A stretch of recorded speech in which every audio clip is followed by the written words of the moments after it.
Hi, and welcome to KC360's podcast on navigating college admissions. I'm Christy, your host, and during our time together, we'll cover college admission tips and tricks to help your college search be a success.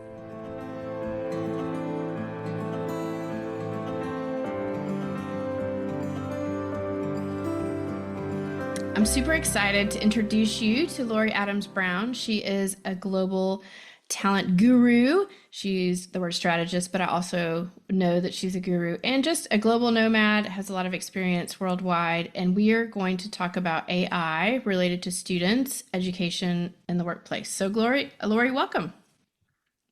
Thank you. It's lovely to see you again, Christy, and I'm really excited to talk about this today. Well, it's a subject that I have students ask me about a lot. How does AI integrate into education, but then also into the workforce? I do have parents that ask, does college even matter? Does training matter? Because robots are going to take over all of our jobs, so it doesn't matter. So let's talk a little bit about that. Just for as a high school student, as a parent, when we're looking at careers, how does AI impact that now? I mean, you're in Silicon Valley, you're seeing the top knife edge of everything related to that. So I feel like Yeah. you know. Yeah, I mean, obviously, sitting in talent development is both an exciting and wild ride right now. And for the last almost 3 years, I've worked in a tech manufacturing company here based in Silicon Valley, where we're involved with making the hardware side of it. So the liquid AI cooling. So I could tell you all about that, and certainly the corporate social responsibility about that. I mean, I think that when it comes to AI, there's a lot of unknown. It can create fear, but it can also create excitement. So I've certainly felt both of those things. I think a lot of people, you don't have to sit in, in talent development right now in Silicon Valley tech to feel those things. But I think that there's a lot of reason that I'm optimistic and excited. And I personally use AI for a lot of things. But I also, all that being said, have my own ethics and guardrails and considerations around it. And I think that that's really where I'm asking people to lean into, because I don't know. It's not that there's just two camps, but I do see a lot of people that are either very gung ho and embracing everything around AI, and not even taking time to slow down and question, what is this and is it good and how will it impact? What are the outcomes? I think we saw some of that happen around 2010. If we could go back and tell ourselves what Instagram was going to do to adolescent girls, we might have had some different, guardrails around that. And did it serve a lot of populations? And does it? Yes. But I mean, we've seen some of the research around what's happened with anxiety levels and that type of thing. And so, because we don't have a lot of government oversight in the United States around AI, that's not true in Europe. There are a lot more guardrails there and that type of thing. So depending on where you live, it might be different. But I think those are some of the conversations that I've been involved in. I just spent the end of last week, 2 different days at a big AI conference at INSEAD Business School, which if you're in Singapore or France, you're familiar with those campuses. We have one here in San Francisco as well. And so they brought people from all around the world and all these experts out of, Stanford and Harvard and INSEAD that were speaking around all these high level aspects of it, from the venture capital side of some of the startups that are happening here, as well as some of the psychology behind AI. So I guess another conversation that is going to be very relevant, especially with a Gen Z audience. And I'm a mom of 3 Gen Z high schoolers, and then a college age one, who also raised TCKs for most of their life growing up in Singapore. And then my husband and I are both also TCKs, they're culture kids raised abroad. And I think we bring this sort of global perspective in this conversation as well, right? So we have people sitting all around the world listening to this. But what we're seeing here in Silicon Valley is we have a lot of people that just are so excited about the technology side. And I get excited about that too. I can really nerd out on that. It's really fun. I love tinkering with some new AI tools and figuring out how they work and all that. And I'm certainly in that. But then also there's considerations around some of the things we see in the news. For example, ChatGPT, people using that as a therapist, which is one of the top ways people use ChatGPT. And it turns out the person most likely to use ChatGPT as a therapist in the United States is a Black man. So that does bring up issues around our healthcare system, people, the affordability of it, some of the racism that's involved in even therapy settings where somebody might feel more comfortable speaking with ChatGPT about their mental health, but then we're seeing things in the news around, somebody chose to end their life, and then they figure out later, oh, they were talking with ChatGPT, and ChatGPT didn't point them toward other therapists, but sort of encourage them for being brave and speaking to ChatGPT. So I think, yes, there are ethical considerations around it, and I don't want to ignore that, because I think some people are hesitant about it because of those things, and those are real, and we should work through those. And then we could talk about the hot vapor that gets released in the air from, the hardware side that I was able to see firsthand. And so there is, water does go in to cool it off. You put, maybe an NVIDIA chip in there and make the hardware around that. And then it has to cool off this whole system, which gets very hot. And then bringing water into it does mostly recycle in and out, but then there's this hot vapor that gets released. So if you're sitting there looking for a new business idea, I would love to be a part of that if you're wanting to trap that and use that energy to for other things, and also help save our planet from being heated up a whole lot more. So it's certainly, somebody's going to be really rich when they figure that out, and they'll do a lot of good for the world. But all that being said, I think those are the conversations when we don't have them, they just kind of give this anxiety that I'm hearing expressed from all generations. But so I just wanted to say that out the gate so that people know that that is something I deeply think about. I don't use AI without considering those things. So you have all different types of AI, from the AI that many people use and don't even realize is AI. We were talking about earlier, like Siri or Alexa, or maybe when you choose your next show on Netflix, you don't realize AI is involved in that. So, a lot of us are using it without realizing it. And then there's generative AI, or even agentic AI, which, not everybody necessarily uses. But, knowing that when you create a picture with generative AI, that's going to take more water than just words. So I think some of those, education pieces matter. So that's, it's not that I've never created a picture with generative AI, but I think about that when I'm having slides. I use Gamma AI sometimes for slides. I have this new product called Xavier AI. I got to meet the founder in San Francisco last week. And it makes slides for you. It saves me a lot of time, but sometimes I can put my own pictures in there instead of having it generate those. I think that we're going to make a lot of these decisions going forward imperfectly, but I think it's important to think through it. And so I think if I were a high school student right now, a parent of a high school student, which I am, a parent of two of those, when it comes to some of those entry level jobs, yes, we are seeing that some of those are being taken away. So I used to tell people, people would say, is AI going to take our job? And there was, probably a time last year where a lot of people in my industry were saying, no, but the person who knows AI will take your job. And I always added, well, the person who knows AI but is human centered in their approach, uses emotional intelligence, cultural intelligence, is self aware, has learning agility, that person who also knows that AI will take over your job. But I'm also adding this year, because I've seen this in the job market, that also it's true that AI is taking some of those first jobs that are being automated. So graduates traditionally held a lot of those. So that would be data entry, basic research reporting, and so the path to organizations is changing.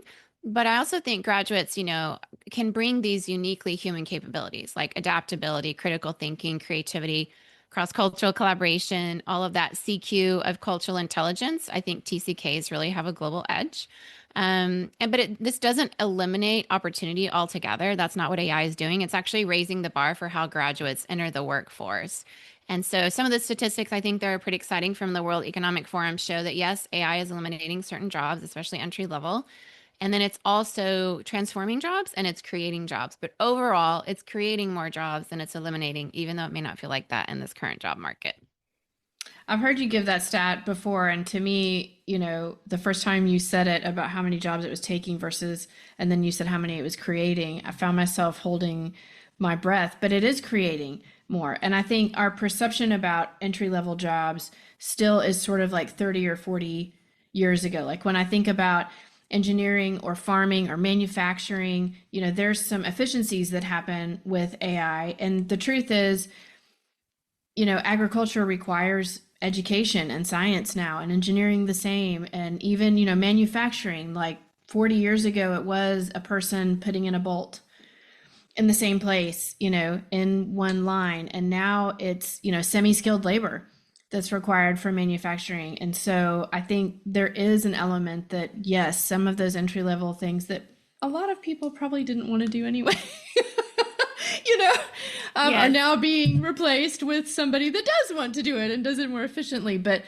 I do feel like the human component is just something that cannot be erased. And I mean, even something as basic as like journalism. We will always want to know the human story, which requires a human to Yeah. really see and look into the eyeballs of the person and understand their story and understand their journey. And I can't think of really an industry or a major necessarily in college that the human component isn't just, I feel like, transformational in a lot of ways. um, I know one of the things I've heard you talk about a lot, and we'll maybe dovetail this into the conversation, is cultural intelligence and emotional intelligence, and how that's a really key thing for a lot of employers. And so, if I'm a student or a parent and I'm considering higher ed, like maybe I want to take a gap year, or maybe I want to do an apprenticeship, or maybe I do want to go to college. What are some things that students can prepare for, keeping in mind how AI will, I use the word augment, like how will it help it? How will it undergird it? How will it support it? Um, if any of those routes are good for you, trade school, apprenticeship, 4-year degree, 2-year degree, AA, what are some of those things that students can keep in mind when they're thinking about AI and those next steps? Yeah, I think that here in Silicon Valley, I've seen a lot of students start to go more, technical skill route, getting certifications here and there, or going to trade school and not getting the full, bachelor's degree. And I think that that's the reality that was existing even not outside of the AI conversation in the US because of how expensive it is. And if you're not able to sort of make that amount up over time that you put into it, then the ROI doesn't really make sense for some people. So I do think there are a lot more options than there used to be. And I think that we are seeing when it comes to even hiring, even in tech companies, it's not true that you have to have a college degree anymore to get some of these jobs. So it is true that people are being hired, that have a particular skill. All that being said, it is going to be interesting to see how the future of work continues to evolve because one of the things we're seeing, at least within my side of the industry, is that when AI is taking over some of these, like you mentioned, productivity roles that maybe a lot of us didn't love doing, then it does give an opportunity to upskill our workforce to say, okay, we these employees are great employees. They know our culture, we want to keep them around. So upskilling them internally to give them different skills to position them in different parts of the company. And really what a lot of that upskilling has been and is continuing to be are these emotional intelligence skills, even cultural intelligence skills. Because, to your point about the journalist, I mean, there are so many roles where we're going to continue to want this. We have a law that's been up here in California about sort of can robots be your manager, and it's just it's kind of feels sort of dystopian that we even had to bring this up in our legislature. But there are certain companies here, I think in Silicon Valley, that just think, well, managers can be done by AI. And for me, so much of the manager training I've done globally has been so much more around emotional intelligence and cultural intelligence. And so yes, I do hope managers get a bit of more help from AI because what we've put on managers over the last few years with a lot of layoffs, now they're doing multiple roles. And there's a lot of anxiety from Gen Z where they're having these new, you know, employees coming in. They really need help. Some of them were locked down for so long. They, missed out on some of those social skills during the lockdown time. And there's a lot of anxiety, understandably so, because the world feels kind of wild right now. And so managers, even more so than ever before, maybe need to have those emotional intelligence skills. And some people will say AI has that ability, all the reasons people go to ChatGPT for their therapist. And there is some indication that there's a version of empathy that can be, um, you know, utilized, I guess, with AI conversations. However, it's not quite there in all the ways yet. It's not quite there with some of the creative thinking. And it doesn't mean it won't ever be, but it's just not quite there yet. So we're not really seeing managers be able to be replaced by AI. So I continue to say, and the research continues to show this, that if you're wanting to really position yourself for the future of work, even Harvard's research has flagged these key leadership core competencies. And these are all ones I've trained on, but two of the main ones are self-awareness and leadership, sorry, learning agility. So are you a learner? Are you curious? Do you have critical thinking skills? Do you have a lifelong learning sort of posture that it's not just about school, that even if you are pursuing a 4-year degree or your master's or your PhD, outside of that, are you still learning? Do you still have curiosity as a trait? I think those are going to be important, not just because of obviously things like deep fakes that are out there, which is a whole other ethical, conversation, both in the political sphere and in, the workplace where people, I guess I'll put it this way, my fears around AI and concerns are real, but somebody at this AI conference that I was at in San Francisco last week said it like this, in terms of AI and humans in the future and what are their fears around it, he said, I'm really more afraid of how the humans are going to be. And that's how I feel. I think that if you've ever worked with somebody in a workplace or you were bullied at school by somebody and you think, oh, who's that person going to grow up to be, right?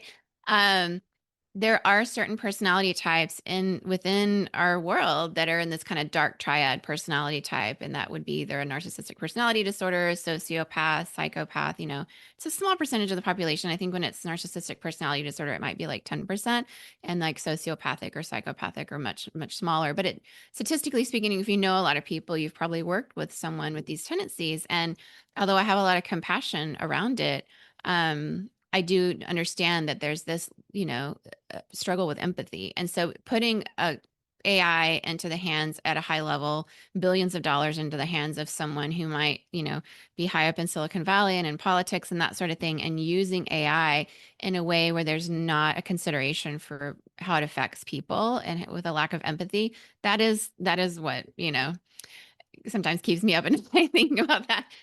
So I think that all the more reason we want to be human. So that's where I've gone all around the world and we developed a key leadership program in my most recent role that I've been in, and had it translated into multiple languages. And a lot of it is training on listening to understand, how to give feedback to one another across cultures.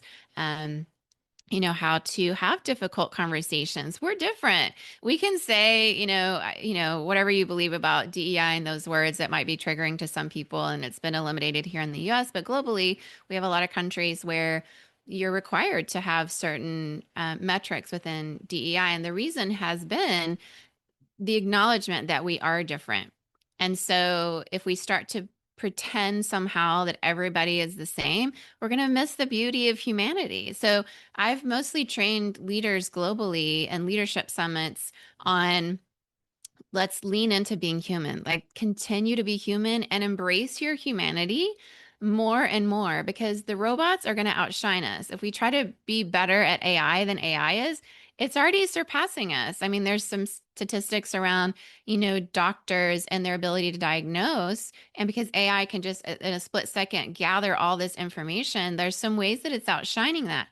I know not all doctors have the best bedside manner, but I would hope that we start leaning more into that humanity and empathy, and that, lawyers is another field that is being transformed by AI because it is able to recall all of this tons of information. You and I both went to Stanford. There's a big law school there, so we know a lot of lawyers, and they've had to memorize a lot of information, but AI can process it much more quickly. So the law field is changing. But when I go to my lawyer, I want it to be a person with empathy who says, what happened to you was wrong, especially if you've experienced a wrongful termination or discrimination at work. AI can give some level of empathy, but I think, to your point about journalists, we're still going to want human oversight. And there was actually a case here in California recently that's been in the news where a lawyer used AI to produce a document, and it hallucinated, because AI does hallucinate. And so it will give, maybe links. If you've ever used it to say, hey, help me write this article, or, some people are using it that way, and it'll give links, and you must check them because they're sometimes not real, or it's sometimes just hallucinating information that it doesn't exist. So knowing that deep fakes exist, people could use that to build a case against you. to sabotage your political career, to make it look like you said something you didn't say, or whether it's a workplace ethics investigation and there's a deep fake thing around that, or people just don't have curiosity or critical thinking skills to check. Like just because two pictures show up on the screen in front of you and you don't know the story behind it, a story can be made up. And humans can be very swayed, especially by, these dark personality types where the manipulation is very strategic. So that's where I have concerns ethically. But all that being said, I believe very strongly that that most people are good and that most people are doing the very best that they can under the circumstances that they have. And so I don't think it's changed at all when it comes to what do you want to do and what kind of contribution do you want to make in the world? Like, what is your natural bent? What are your strengths? What do people say that you're good at? What lights you up? What gets you really excited to get up in the morning? I hope that whatever path you take, whether it's getting a certification in AI, whether it's, working on yourself in therapy and becoming more self-aware, whether it's, increasing your cultural intelligence by learning other languages and spending time in other cultures to really go deep. I think those are skills that are going to take you far in making the world a better place with whatever work that you do. And interestingly, with I think Generation Z and beyond, the search for authenticity really kind of outshines AI. If there is something that outshines AI, it's that. It's that real desire for authenticity, and that can't be duplicated in the human component, I don't think. And one of the things I think, you can correct me if I'm wrong, but I hear you saying is if you're looking at any sort of next step after high school, whether that's trade school or whether maybe it's a gap year, but maybe it's 2-year college, maybe it's an apprenticeship or 4-year college, is, ask the question of whatever those groups I just made a reference to, how are you upscaling students to prepare them for AI? How are you increasing and, really undergirding emotional intelligence for your students? How are you helping them with cultural intelligence? And how are you helping them learn how and thrive in community? Because those are all things that, we have to have as a people to exist. And if there are institutions, and I'm using institutions broadly, right? Apprenticeships, community college, associate's degree, 4-year degree. If there's institutions that have those strengths, then as a student, those are good things to be looking for. I think, I hear you saying that is, grades are great, academics are great, but if that's something that you're concerned about, AI is taking all of my jobs, which I've heard you clearly say is not. What are some questions that I can be asking as I pursue what's next? And those 3 things are really important. How are you upscaling your students for AI? How are you preparing them in a cultural intelligence way, an emotional intelligence? Because those are the things that we will all need to succeed.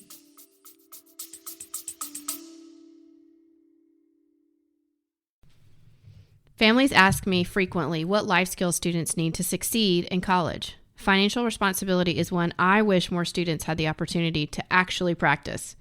You can do that safely through Greenlight now. If you're interested in your student making a budget, having financial or savings goals, paying them for chores or an allowance, Greenlight is a great option. And it works in a lot of countries. Students have a physical card they use, stewarded by you, and it serves as a prepaid card. The card can be turned off and on at any time and helps students build confidence in understanding purchasing, budget, and saving. Check out Greenlight today and help your student build financial responsibility now.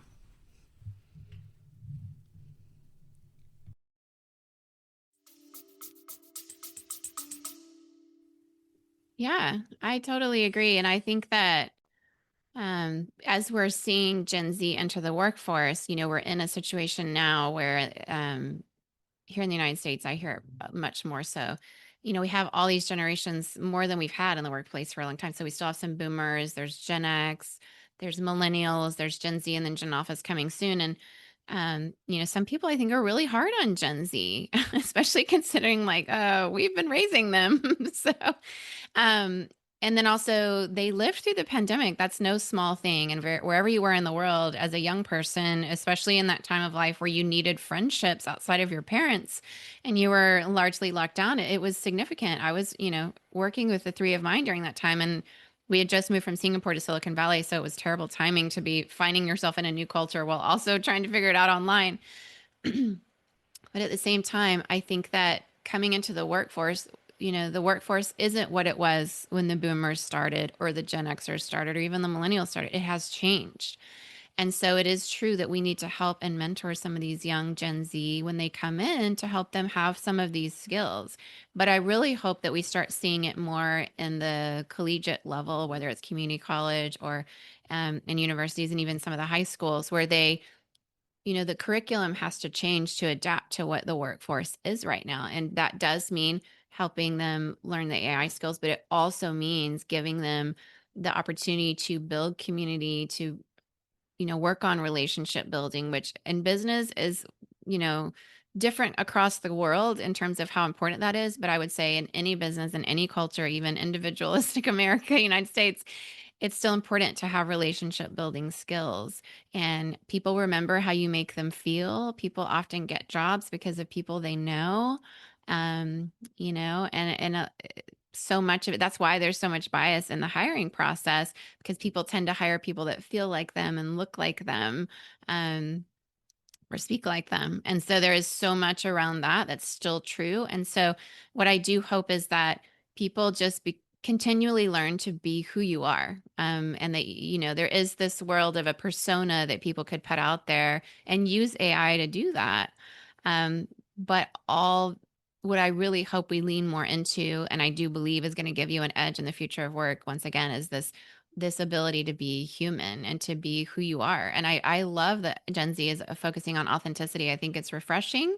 I think that their desire to take corporate social responsibility seriously and care about things like climate tech and all of that are really, really important. And that they are asking some of the hard questions about AI ethically, because the reality is water is a limited resource. And if we do end up making a bunch of these liquid AI cooling data centers all around the world, at some point that's a finite resource. So it is maybe not going to happen in my generation, who knows? But for the Gen Z generation, it's certainly going to be something that affects children and grandchildren for sure.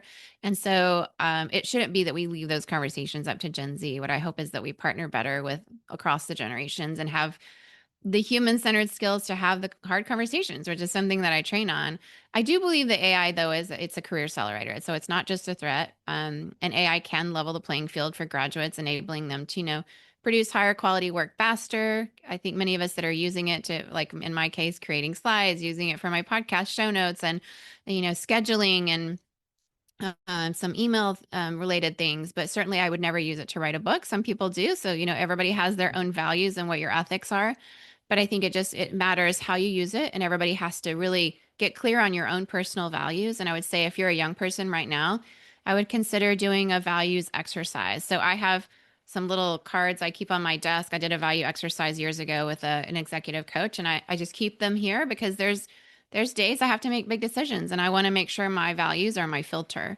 So I hope that you do that for yourself, because increasingly in this world of AI, work happening faster and it going at such a rapid pace, that that foundation of who you are authentically is something that I hope you get clear on at this stage in your life. And values can change, so revisiting them every now and then is a good idea. But I just, think an example is a graduate using AI tools to enhance data analysis or storytelling can really leapfrog into some strategic contributions sooner. But just being clear on which tools you'll use, why you'll use them, how you'll use them. And, smart graduates won't really compete with AI. They'll be competing with other humans who are using AI. And do they know who they are? Because going into the world of work, knowing who you are, you come across differently when you're applying for jobs. People can sense that. You're going to feel better about the job interviews you're doing when you're really clear on who you are. And I hope that you do some really hard work on that self-awareness. I'll put it this way. I had a conversation with a Silicon Valley founder in January where I said, I'm working on this strategy around self-awareness and learning agility. And he said, wow, self-awareness. I don't know many Silicon Valley leaders that are self-aware. And I said, yes, this is why it's such a big deal. How you show up in the room, how you show up in a job interview, how you show up in your classroom in college and high school, that's you. That's a representative of you. And are you representing yourself well, not just online, but in your everyday life? I think these are some of the opportunities for growth that we're going to see increasingly be important. I agree. I didn't intend to think about this, but when you're talking, there's a section on my podcast that's paid that it really helps you think through 6 areas of life that help you with your rhythms. Just rhythms, of health. And if you are struggling with that, Lori has some resources. I have some resources on just what matters to you and what helps you be the best version of you. And that reflection, I think, is really important. And if you're a student, that's a fantastic exercise. Even if you're a parent, it's a fantastic exercise. But especially if you're a student, because you will eventually graduate from high school. I know it probably seems like you never will, but you will eventually, and you'll have agency and autonomy to make these decisions. And really, what Lori is saying about understanding yourself and really self-reflecting on what matters to you and what your values are, and where your lines are in terms of those things and what makes you the successful best version of yourself, a healthy version of yourself, is really important. And AI complementing those things is something that I think is a benefit and will help us. I mean, I use an AI to schedule appointments and it's fantastic and it saves me a lot of time and I really appreciate it. And there's very rarely ever errors.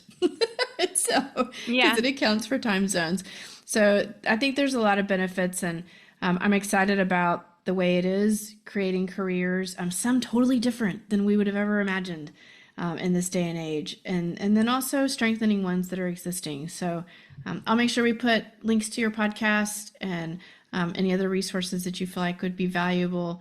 Is there anything else just related to AI that you want to close with? Yeah, I will say, I mean, I I sit in Silicon Valley, San Francisco Bay Area, and I saw a stat last week at this AI conference when they showed how many places around the world are creating AI startups. And every startup nowadays, it feels like is AI. So I sit on this board of How Women Lead, and we have a portion called How Women Invest, and we invest in women founded companies. And when I went to the pitch session, most recent one that I went to in San Francisco a few months ago, every one of the women pitching were pitching an AI related business. And what's exciting is there are so many opportunities. People are saying it feels like, the dot-com, boom that happened here in the late 90s and in Silicon Valley. So there is this thing where work just changes. New technologies come about. The Gutenberg press meant different things for work, and factories and the industrial revolution changed things. So this does feel like a revolution. And so I don't think you have to have it all figured out yet, because there are there may be 5 AI experts in the world, and they're all probably here in San Francisco Bay Area, Silicon Valley. The rest of us are just tinkering with it and figuring it out. But that's exciting. It means that if you're a young person, there's a chance to create something, be values driven, and consider whether it's, you want to be a part of a new startup that's happening while you're young and you have a lot of energy. That's a really great way to go for a lot of people. But we don't know what the big companies are going to be at the end of this, that people, a lot of things we take for granted now, that those are going to be like the blockbusters of the future where Netflix replaced it. And so I think there is a lot changing, but it's an exciting time to be a young person and speaking into it and finding your place of how you want to make a difference in it. And so, yeah, I would say, uh, even though it might be scary at times to not know what the future looks like, I think you're not alone, because every young person has faced a version of that where you're stepping out into the unknown. And so at my age, I have my own personal board of directors. And so I would encourage you to think through who that would be for you. I have, people that I trust in my life that I go to for big decisions. And so bring those wise people around you, cultivate that. I have a therapist. I have a spiritual director. I have 2 executive coaches.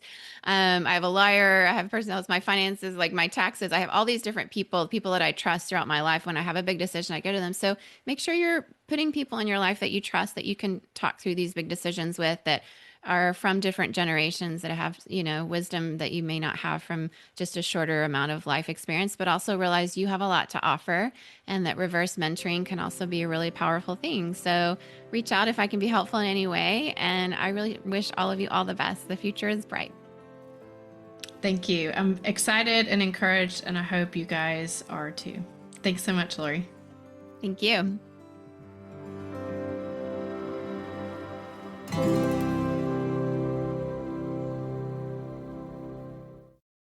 A question I am asked daily is, how do I get scholarships? In response to this critical question, I've created the Scholarship Secrets course. Learn how to get scholarships in around a day. Through this course, by learning the system, understanding the collegiate scholarship and financial aid system, the secrets to finding scholarships just for you, and the strategy, implementing ways to successfully apply and get scholarships. Join me today for this self-paced course that helps you understand how to fund your college dreams.